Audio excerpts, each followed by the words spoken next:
Hello friends, അപ്പോൾ വീണ്ടും നമ്മുടെ മറ്റൊരു വ്ളോഗിലോട്ട് എല്ലാവർക്കും സ്വാഗതം. ഞാനിപ്പോൾ എണീറ്റതേ ഉള്ളൂ. എൻ്റെ ഫേസ് കാണുമ്പോൾ തന്നെ നിങ്ങൾക്ക് മനസ്സിലാവുന്നുണ്ടല്ലോ അല്ലേ? ഇപ്പോൾ എണീറ്റതേ ഉള്ളൂ. അപ്പോൾ ഇന്ന് ഒരു ഇമ്പോർട്ടൻ്റ് ആയിട്ടുള്ളൊരു ദിവസമാണ്. ഇന്ന് ഞാൻ എൻ്റെ കുഞ്ഞാവെ വീണ്ടും കാണാൻ പോവാണ് 2 മാസത്തിന് ശേഷം. യെസ്, അനോമലി സ്കാനിങ് ആണ് ഇന്ന്. എന്തൊക്കെ ജോലി കഴിഞ്ഞു? ഒരു ജോലിയും കഴിഞ്ഞില്ല. ഇവിടെ രണ്ട് പെണ്ണുങ്ങളുള്ളത് ഇപ്പോഴേ എഴുന്നേറ്റത്. മോഹൻ ഇരിക്കുന്നുണ്ടോ? ഞാൻ പറഞ്ഞു ഞാൻ എണീറ്റതേ ഉള്ളൂ എന്ന് ഞാൻ പറഞ്ഞു. വെറുതെ പറഞ്ഞോ? ഞാനെല്ലാം ജോലി രാവിലെ എഴുന്നേറ്റ് വിളിക്കുക കേട്ടോ. നിങ്ങളന്മാർ രണ്ടുപേരും ഇപ്പോഴേ എഴുന്നേറ്റ്. നമുക്കിത് 12:30 ഇന്ന് അവിടെ നിൽക്കണം. 1:30 അപ്പോയിൻമെൻറ്റ്. രാവിലെ അവിടെ നിൽക്കണം. 10 മണിക്ക് എണീറ്റത്. രാവിലെ വിളിച്ചിട്ടുണ്ടായിരുന്നു. അപ്പോൾ നമുക്ക് 12:30 ആകുമ്പോൾ അവിടെ നിൽക്കണം. അപ്പോൾ നമ്മളിവിടെ നിന്നൊരു 11:50 ആകുമ്പോഴത്തേക്കിനെങ്കിലും ഇറങ്ങണം. അപ്പം ഞാൻ രാവിലെ എൻ്റെ ജോലി തുടങ്ങിയിട്ടുണ്ട്. രാവിലെ ഒരു ഗ്ലാസ് പാൽ കുടിച്ചു. പഴം കഴിക്കുന്ന വീട്ടിൽ എടുക്കാൻ പറ്റില്ല കേട്ടോ. പിന്നെ ഇഡലി ഇന്നത്തെ ചൂരമീൻ കറി ഉണ്ടായിരുന്നു. അതെല്ലാം കഴിച്ചിട്ട് ഞാൻ റെഡി ആയിട്ടുണ്ട് കേട്ടോ. സോ നമുക്കൊരു 12:30 അപ്പോയിൻമെൻറ്റ് പറഞ്ഞാൽ നമ്മൾ 12:25 നമ്മൾ ഭയങ്കര പെൻഷനാണ് കേട്ടോ. അപ്പോൾ നമ്മൾ 12:25 ആയപ്പോൾ തന്നെ അവിടെ എത്തിയിട്ടുണ്ട്. പക്ഷേ നമ്മൾ നല്ല പോസ്റ്റായിപ്പോയി കേട്ടോ. അവിടെ നല്ല റഷ് ഉണ്ടായിരുന്നു. നമുക്ക് 12:30 നമ്മളിവിടെ എത്തിയിട്ട് നമുക്ക് ഞാൻ കയറിയേക്കുന്ന ടൈം എന്ന് പറയുന്നത് 2:45. ഇപ്പം ഞാൻ മാത്രമേ ഉള്ളൂ അകത്ത് റൂമിൽ ആരും കൂടെ കയറ്റില്ല കേട്ടോ. അപ്പോൾ ഞാൻ അകത്ത് വെയിറ്റിംഗ് ആണ്. നമുക്ക് കുഞ്ഞാവെ കാണാം. യെസ്, നമ്മുടെ സ്കാനിങ് റിപ്പോർട്ട് കിട്ടിയിട്ടുണ്ട്. അപ്പം നമുക്കിനി നേരെ നമ്മുടെ ഡോക്ടറിൻ്റെ അടുത്ത് ചെല്ലാം. ഇവിടെ നിന്ന് ഒരു 5 മിനിറ്റ്സ് ഡ്രൈവേ ഉള്ളൂ കേട്ടോ നമ്മുടെ ഹോസ്പിറ്റലിലോട്ട്. അപ്പം നമ്മൾ ചെന്നു, ഡോക്ടറിനെ കണ്ടു, വിശേഷങ്ങളൊക്കെ നമുക്ക് പറയാം കേട്ടോ.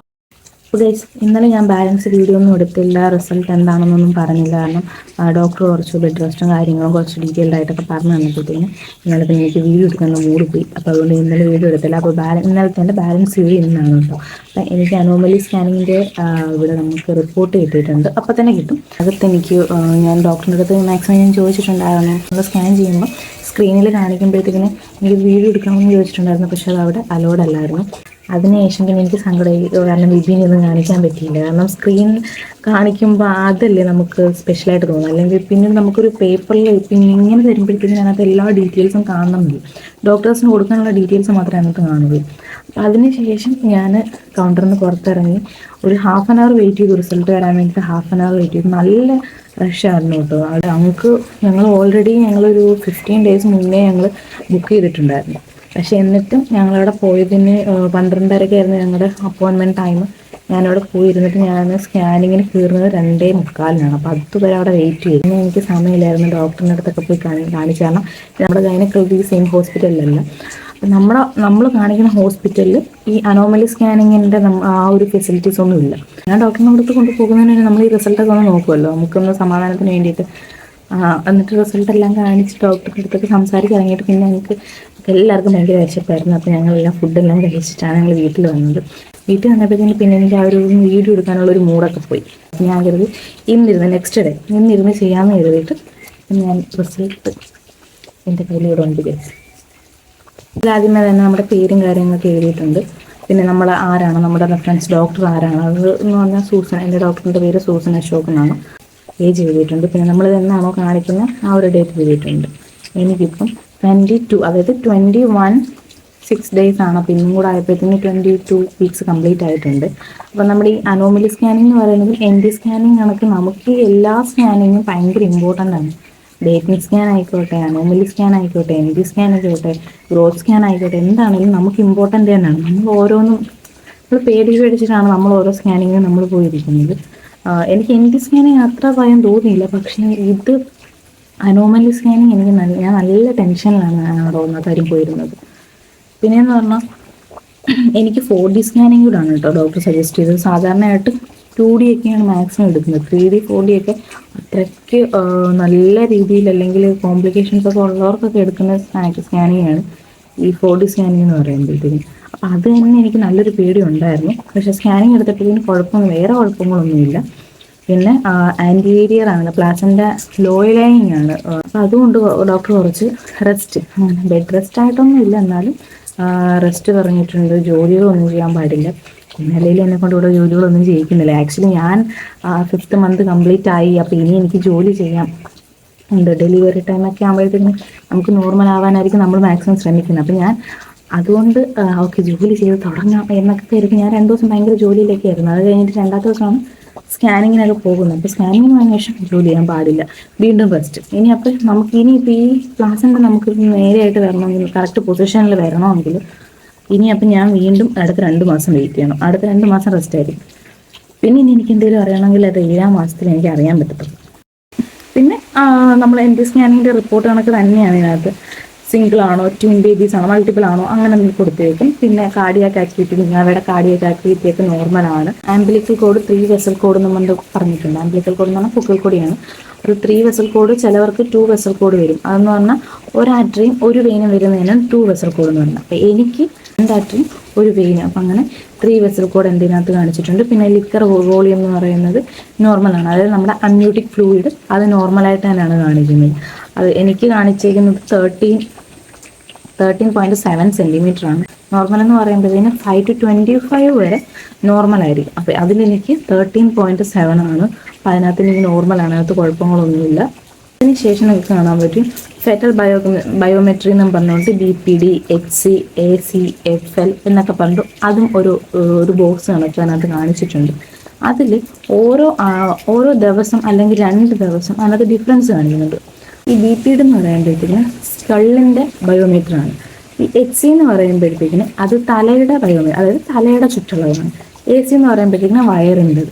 അതുപോലെ FL എന്ന് പറയുമ്പോഴത്തേക്കിന് തുടയിലിൻ്റെത്. അങ്ങനെയുള്ള ഓരോ ചുറ്റളവാണ്. അപ്പം നമ്മൾ ഇതെല്ലാം കറക്റ്റ് 21 വീക്സും 6 ഡേയ്സും ആയിരുന്നു. പക്ഷേ എനിക്കിതിൻ്റെ എല്ലാം ചുറ്റളവ് അല്ലെങ്കിൽ കുഞ്ഞിൻ്റെ ഓരോരോ അവയവത്തിൻ്റെയും കാര്യങ്ങൾ എടുക്കുമ്പോഴത്തേക്കിനും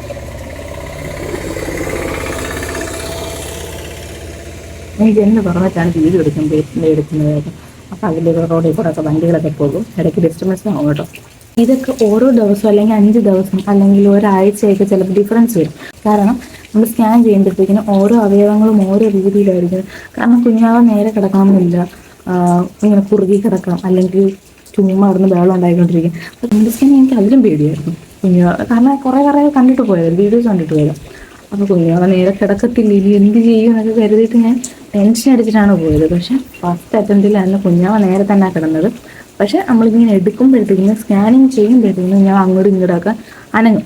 ഈ അനങ്ങുമ്പോഴത്തേക്കിനും തലയോട്ടിയുടെ അല്ലെങ്കിൽ തലയുടെ ആ ഒരു ബയോമെട്രിക് ഇങ്ങനെ കാൽക്കുലേറ്റ് ചെയ്യുമ്പോഴത്തേക്കും നമുക്ക് ആ ഒരു കിട്ടുന്നതിൻ്റെ ആ ഒരു ആക്യുറസി നഷ്ടപ്പെടും. അപ്പോൾ അതുകൊണ്ടാണ് ഈ ഒരു BPD, HC, AC, FL എന്നൊക്കെ പറയുന്നതിൻ്റെ ആ ഒരു വീക്കിനകത്ത് ഡിഫറൻസ് വരുന്നത്. അപ്പോൾ അത് വലിയ കാര്യമാക്കേണ്ടതാണ് ഡോക്ടറിൻ്റെ അടുത്ത് പറഞ്ഞത്. പിന്നെ കുഞ്ഞാവയുടെ വെയിറ്റ്, കുഞ്ഞാവയ്ക്ക് 472 ഗ്രാമാണുള്ളത്.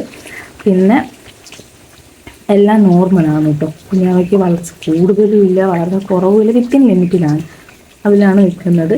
വേറെ സ്കാൻ റിപ്പോർട്ട് എന്ന് പറഞ്ഞാൽ ഒറ്റ പേജേ ഉള്ളൂ. Each and every physical party ഇതിനകത്ത് മെൻഷൻ ചെയ്തിട്ടുണ്ട്. അതിൽ ഹെഡ് ആയിക്കോട്ടെ, നെക്ക് ആയിക്കോട്ടെ, വയറായിക്കോട്ടെ, എല്ലാത്തിൻ്റെയും ഓരോരോ കാര്യങ്ങളും ഇതിനകത്ത് മെൻഷൻ ചെയ്തിട്ടുണ്ട്. ഞാൻ നേരത്തെ പറഞ്ഞ കണക്ക് ചെറിയ ഡീറ്റെയിൽസ് ആയിട്ടെല്ലാം പറഞ്ഞതിന് ശേഷം പിന്നെ എല്ലാം head and neck, spine, abdomen ഇതൊക്കെ നോർമൽ എന്ന് പറഞ്ഞിട്ട് എഴുതി കൊടുത്തുള്ളൂ. പക്ഷേ ഈ ഹോസ്പിറ്റലിൽ ഞാനിവിടെ ചെന്നപ്പോഴത്തേക്കും എനിക്ക് മനസ്സിലായ കാര്യം എല്ലാത്തിൻ്റെയും, അതായത് ഇപ്പോൾ ഹെഡും നെക്കും കൊടുക്കുകയാണെങ്കിൽ എന്തൊക്കെ പാർട്സ് ഉണ്ട്, ആ പാർട്സിൻ്റെ എല്ലാ ഡീറ്റെയിൽസും കാണുന്നുണ്ടോ, അപ്പിയർ ആണോ, അത് നോർമലാണോ, അതിനകത്ത് എന്തെങ്കിലും കുഴപ്പമുണ്ടോ, അതിനകത്തെല്ലാം അങ്ങനെ എല്ലാം ഈച്ച് ആൻഡ് എവറിത്തിങ് എല്ലാം നല്ല നമുക്ക് മനസ്സിലാവുന്ന രീതിയിൽ ഇതിനകത്ത് മെൻഷൻ ചെയ്തിട്ടുണ്ട്.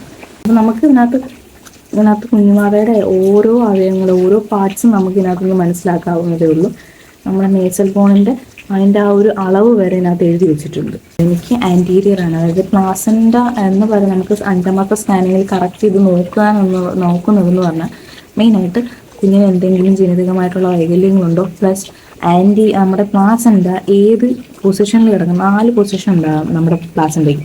ഒന്നെന്ന് പറയുന്നത് ആൻറ്റീരിയർ പ്ലാസൻ്റ ഉണ്ട്, ഒന്ന് പോസ്റ്റീരിയർ ഉണ്ട്, പിന്നെ ഒന്ന് ലോ ലയിങ് ഉണ്ട്, പ്ലാസൻ്റ പ്രീവി ഉണ്ട്. ഈ പ്ലാസൻ്റ പ്രീവിയും ലോ ലയിങ് എന്ന് പറയുന്നത് കുറച്ച് ശ്രദ്ധിക്കേണ്ടതാണ്. അതിനകത്ത് പിന്നെ പ്ലാസൻ്റ പ്രീവിയ എന്ന് പറയുന്ന കേസിൽ നമ്മൾ നല്ലോണം ശ്രദ്ധിക്കേണ്ടതാണ്, നല്ല ബെഡ് റെസ്റ്റ് എടുക്കേണ്ടതാണ്. അപ്പം ഈ ആൻറ്റീരിയർ എന്ന് പറയുമ്പോഴത്തേക്കിന് നമ്മുടെ യൂട്രസിൻ്റെ സൈഡിൽ വയറിനോട് ചേർന്നിട്ടായിരിക്കും കുഞ്ഞാവ കിടക്കുന്നത്. ഇനി പോസ്റ്റീരിയർ എന്ന് പറയുമ്പോഴത്തേക്കിന് നമ്മുടെ യൂട്രസിൻ്റെ ബാക്ക് സൈഡിൽ നമ്മുടെ നട്ടലിൻ്റെ ഭാഗത്ത് ആ ഒരു ഭാഗത്തോട്ട് ചേർന്നിട്ടായിരിക്കും കിടക്കുന്നത്. ലോ ലയിങ് എന്ന് പറയുമ്പോഴത്തേക്കും സെർവിക്സിൻ്റെ അടുത്തായിട്ടായിരിക്കും കിടക്കുന്നത്. പ്ലാസൻ്റ പ്രീവിയ എന്ന് പറയുമ്പോഴത്തേക്കും കവറായിട്ടാണ് കിടക്കുന്നത്. അപ്പം ഈ പ്ലാസൻ്റ പ്രീവിയാണ് ഫുൾ നമ്മൾ ഭയങ്കര സ്പെഷ്യൽ കെയർ പറയുന്നത്. അപ്പോൾ എനിക്കിപ്പോൾ ആൻറ്റീരിയർ പ്ലാസൻ്റെയാണ്, ലോ ലയിങ്ങും ഉണ്ട്. അപ്പം അതുകൊണ്ട് നമ്മൾ അതിന് വേണ്ടി ഒരു എക്സസൈസോ അല്ലെങ്കിൽ അതിന് വേണ്ടി ഒരു ടാബ്ലറ്റോ എടുക്കേണ്ടതാണ് എൻ്റെ ഗൈനൊക്കെ എൻ്റെ അടുത്ത് പറഞ്ഞത്. അപ്പം അത് കുഞ്ഞിൻ്റെ വളർച്ച അനുസരിച്ച് അല്ലെങ്കിൽ കുഞ്ഞിൻ്റെ ആ ഒരു മൂവ്മെൻറ്റ്സ് അനുസരിച്ച് നമ്മുടെ ഗ്ലാസിൻ്റെ നമുക്ക് മേലിൽ തന്നെ വരും, അല്ലെങ്കിൽ അത് കറങ്ങി അതിൻ്റെ കറക്റ്റ് പൊസിഷനിൽ എത്തും എന്നാണ് പറഞ്ഞിരിക്കുന്നത്. ആദ്യം എനിക്ക് ഡൗട്ട് ഉണ്ടായിരുന്നു എന്തെങ്കിലും എക്സസൈസ് ചെയ്യണോ, ഇതിൻ്റെ പുറകിൽ എന്തെങ്കിലും മെഡിസിനും കാര്യങ്ങൾ എന്തെങ്കിലും ഉണ്ടോ, അപ്പോൾ അതൊന്നുമില്ല.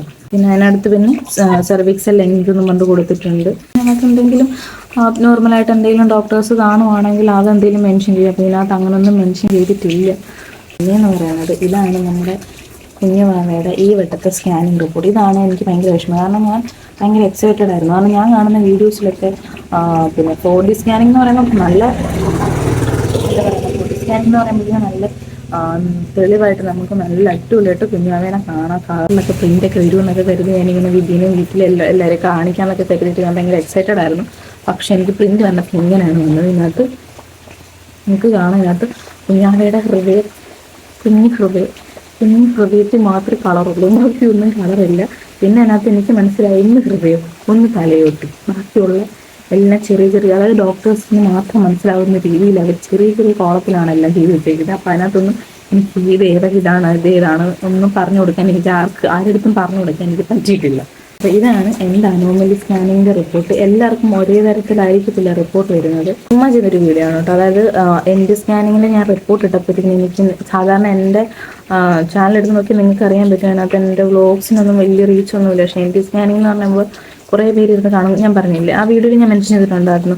കുറേ അമ്മമാർക്ക് പുതുതായിട്ട് അമ്മയൊക്കെ ആവാൻ പോകുന്നവർക്കും ഭയങ്കര ഡൗട്ടുള്ളവർക്കൊക്കെ എനിക്കറിയാവുന്ന രീതിയിൽ എനിക്ക് എന്താണോ മനസ്സിലായെന്നുള്ള രീതിയിൽ ഞാൻ നിങ്ങൾക്കും പറഞ്ഞു തന്നിട്ടുണ്ട്. അപ്പോൾ അതിന് നല്ല റെസ്പോൺസ് ഉണ്ടായിരുന്നു.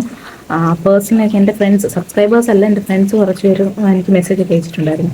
അപ്പോൾ അതുകൊണ്ട് എനിക്ക് സന്തോഷമായി. അതുകൊണ്ടാണ് ഞാനിപ്പോൾ ഈ അനോമൽ സ്കാനിങ് എൻ്റെ അടുത്ത് വീട്ടിൽ നിന്ന് പറഞ്ഞിട്ടുണ്ടായിരുന്നു അനോമൽ സ്കാനിങ്ങിൻ്റെ അത് ചെയ്യണ്ട, കാരണം അവർ ബെഡ് റെസ്റ്റ് എന്നൊക്കെ പറയുമ്പോഴത്തേക്കും അവർക്കെന്തൊരു വിഷമമായതായിരുന്നു. അപ്പം എൻ്റെ അടുത്ത് അത് ചെയ്യണ്ടെന്നാണ് പറഞ്ഞത്. അപ്പം പക്ഷെ ഒരു നമുക്ക് പറയാൻ പറ്റുന്നത്, നമുക്കൊന്നും മറ്റുള്ളവരെ നമുക്ക് മനസ്സിലായത് മറ്റുള്ളവർക്കും കൂടെ മനസ്സിലാക്കി കൊടുത്ത അതൊരു ഇതാണ്, നല്ലൊരു കാര്യമാണല്ലോ.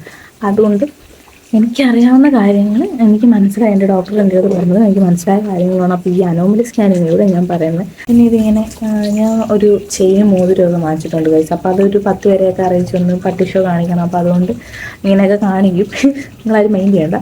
അപ്പോൾ അതുകൊണ്ട് അടുത്തൊരു വീഡിയോയിൽ കാണുന്നതിനും വരെ ബൈ.